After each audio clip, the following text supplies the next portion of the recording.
of individuals and putting them into accounts that are thought to be liquid, and then when the consumer tried to access those accounts, those funds were gone. He has brought lawsuits in that respect, and we all remember what he did last summer over the whole issue of college tuitions and just the issue of the problems that younger people are having receiving a college education right here in the state of New York. So these are really just scratching the surface of the great work that he's done as Attorney General. And the other thing that he has accomplished is he's never afraid as Attorney General to look at some of the other areas of government and say, oh, that's not my area. Where there is a problem, he's involved. Where there is misfeasance, he's active.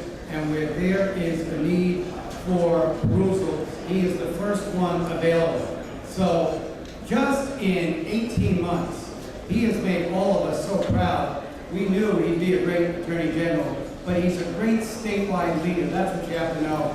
And I guess you already know, his name is Andrew Cuomo.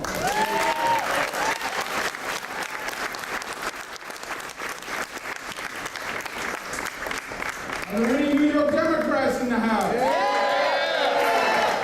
I'm sorry, this working. Are there any New York Democrats in the house? Yeah. You get plenty of time to eat and drink. I paid for this reception, so I want you to eat and drink. If you're not finished eating, you take a little napkin, you bring it home.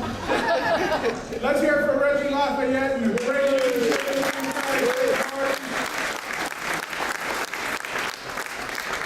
Governor David Paterson. You want to talk about stepping into a job and grabbing the reins of state government and making the tough decisions and bringing people together to lead a state at a very, very difficult time. He has done an extraordinary job. We're so lucky to have him, Governor David Paterson.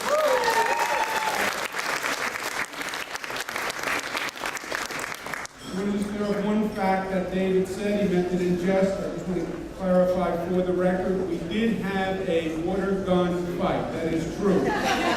They were legal water guns, I want you to know.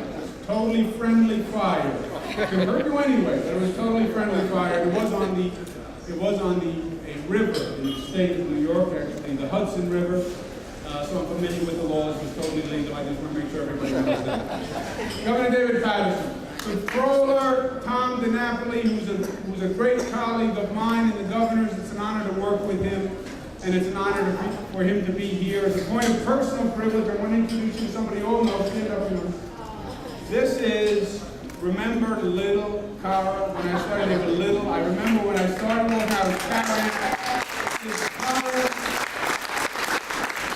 Cara is my oldest. Now, she is a twin, so she is older by 20 minutes, but it doesn't matter. She is the oldest. She got a lifetime out of that 20 minutes. My campaign manager, Cara.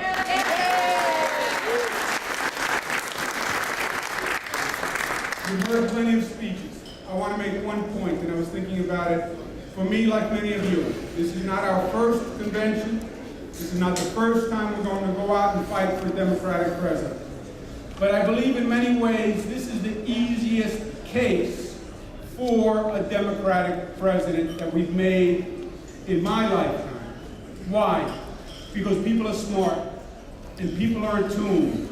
And a lot of politics is about personalities and their relevancies. They're going to look at the facts and the facts that are relevant to them in their lives. They get it. And at one point in government, it comes down to performance. And it comes down to what you did or what you didn't do. And all we have to do is say to them, look in the mirror, look at your life, look at where you are, look at what this Republican administration did for 8 years, and compare it to what the Democratic administration did when it led this nation. Take the Clinton administration and take the Bush administration, put those two records side by side and tell me who you want leading your country.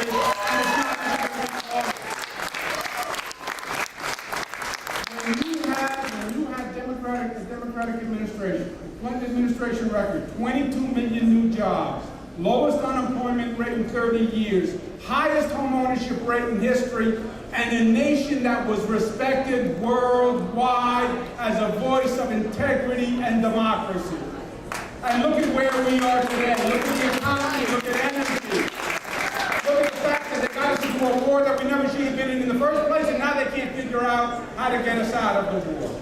On the facts, on the performance, it is a simple case. And as a matter of philosophy, it is a simple case. Because our democratic vision, welcoming diversity, embracing diversity, is a more optimistic view of this nation. I was watching the Olympics with Kara's sister Michaela, turned 11 yesterday. And we're watching the Olympics, and China is doing well in diving, and Jamaica is doing well in track and field. And Michaela looks at me and says, you know, Dad, the Olympics really aren't fair. I said, why aren't they fair? She said, well, you know, we have an advantage. I said, what's our advantage? She said, well, the other countries only have people from that country. We have people from all the countries in America. And when you think about that, it's such a beautiful thought, and it's so true. We put out that welcome sign as a nation saying we want the diversity. We want people from everywhere.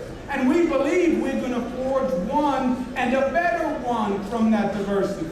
E pluribus unum, we summed it all up out of many one. That's what this party represents. That's what Barack Obama represents. And that is a brighter future for all of us. Thank you,